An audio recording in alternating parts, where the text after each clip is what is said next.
একই তো রোজা, তারপরে বাজারে জিনিসপত্রের যে অবস্থা, আজকে প্রচুর বাজার করে নিয়ে আসছে।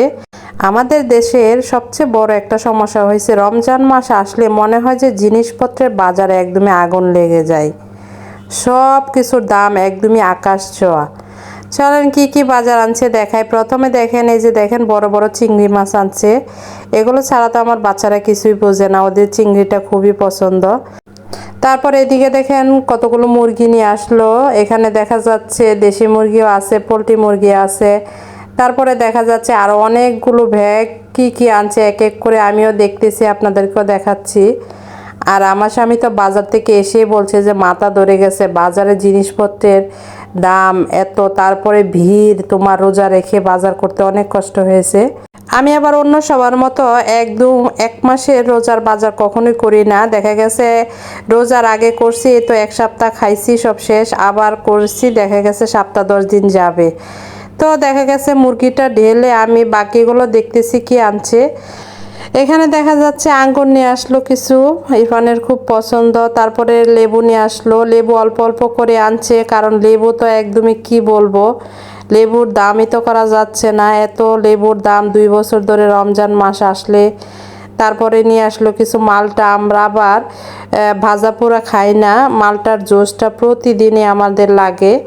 তারপর দেখেন নিয়ে আসলো ক্ষীরা, শসা, ক্ষীরা, এটাও লাগে আমাদের রমজানে, খুব বেশি লাগে এটা। তারপরে নিয়ে আসলো দেখেন এই যে আখের চিনি, আমরা তো প্যাকেটের এই আখের চিনি খাই সব সময়, আমরা আবার খোলা চিনিটা ওইটা সাদাটা খাই না, আমরা এটাই খাই।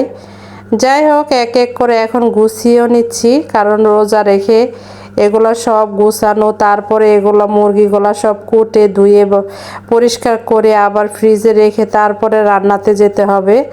তো এক এক করে এখন আপনাদের সাথে শেয়ার করতেছি, আর আমি কিন্তু গোছানোটাও শুরু করে দিছি। এই তো দেখতে পাচ্ছেন ফলটা গোছানো শেষ। তারপরে এখন আমি চিংড়ি মাছগুলো ঢেলে নিচ্ছি। চিংড়ি মাছটা ঢেলে তারপরে আমি ভাবতেছি চিংড়ি মাছটা কেটে তারপরে আমি মুরগি কাটতে যাব, কারণ এক এক করে আমার এগুলো কাটতে কিন্তু এখন অনেক সময় লাগবে। চিংড়ি মাছটা মাশাআল্লাহ খুবই সুন্দর দেখতে পাচ্ছেন, একদমই টাটকা ফ্রেশ, আর চিংড়িগুলো খুবই বড়। আমার বাচ্চাদের এই বড় চিংড়ি হলে আর কিছুই লাগে না, এই চিংড়ি মাছ ভুনা করে দিলে আর কোনো কিছুর দরকার হয় না ওদের, এটা দিয়েই খেয়ে নেবে সুন্দর করে। আর যাই হোক মুরগিগুলো নামানো শেষ, এখন ভাবতেছি এক এক করে কাটার পালা, এখন কেটে নেব। আর এই ছিল আজকের বাজার। কেমন হয়েছে আজকের বাজার করাটা অবশ্যই জানাবেন। আর রোজাতে কিন্তু ব্লগ ভিডিও খুবই কম দেওয়া হচ্ছে, তার জন্য ছোট্ট একটা ভিডিও কিন্তু আজকে কাজের ফাঁকে আপনাদের সাথে শেয়ার করলাম। সবাই ভালো থাকবেন, সবাইকে রমজান মোবারক।